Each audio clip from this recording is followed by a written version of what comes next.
Really good to have you on the show. Oh my gosh, thank you. Absolutely. You called me the master of motivation, and I think motivation is complete garbage, so maybe we should start there. That is a perfect place to start. So I totally agree with you. But why You do you do? say that? I do, 100%. Now, I said that in the spirit of, I know what you're trying to do, so it is meant with absolute reverence. But why do you say that it's garbage? Well, and we'll talk a lot about this, but I think it's garbage because at some point we all bought into this lie that you got to feel ready in order to change. Yeah. We bought into this complete falsehood that at some point you're going to have the courage. At some point you're going to have the confidence, and it's total bullshit, frankly. Are we allowed to swear on this Absolutely. show? Okay.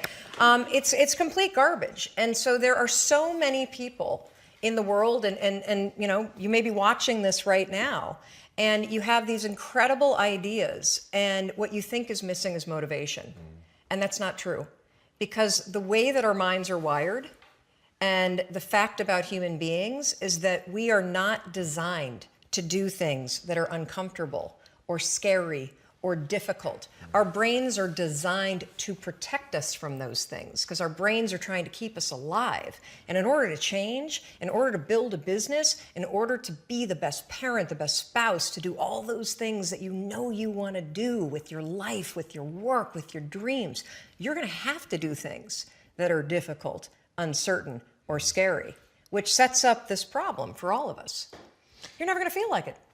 Motivation's garbage. You only feel motivated to do the things that are easy, right? Why do you think that is? Oh, I know exactly why that is. Because I've studied this so much, because for me, one of the hardest things to figure out was, why is it so hard to do the little things that would improve my life? And what I've come to realize, and what we'll talk a lot about today, is that the way that our minds are designed is our minds are designed to stop you at all costs from doing anything that might hurt you. And the way that this all happens is it all starts with something super subtle that none of us ever catch. And that is with this habit that all of us have that nobody's talking about. We all have a habit of hesitating. We have an idea. You're sitting in a meeting. You have this incredible idea. And instead of just, saying it, you stop and you hesitate. Now, what none of us realize is that when you hesitate, just that moment, that micro moment, that small hesitation, it sends a stress signal to your brain. It wakes your brain up, and your brain all of a sudden goes, oh, wait a minute. Why is he hesitating? He didn't hesitate when he put on his killer spiky sneakers. He didn't hesitate with the really cool track pants. He didn't hesitate with the NASA t-shirt. Now he's hesitating to talk. Something must be up. So then your brain goes to work to protect you. It has a million different ways to protect you. One of them is called the spotlight effect. It's a known phenomenon where your brain magnifies risk. Why? To pull you away from something that it perceives to be a problem. And so you can truly trace every single problem or complaint in your life to silence and hesitation. Those are decisions. And what I do, and what's changed my life, is waking up and realizing that motivation's garbage. I'm never going to feel like doing the things that are tough or difficult or uncertain or scary or new. So I need to stop waiting until I feel like it.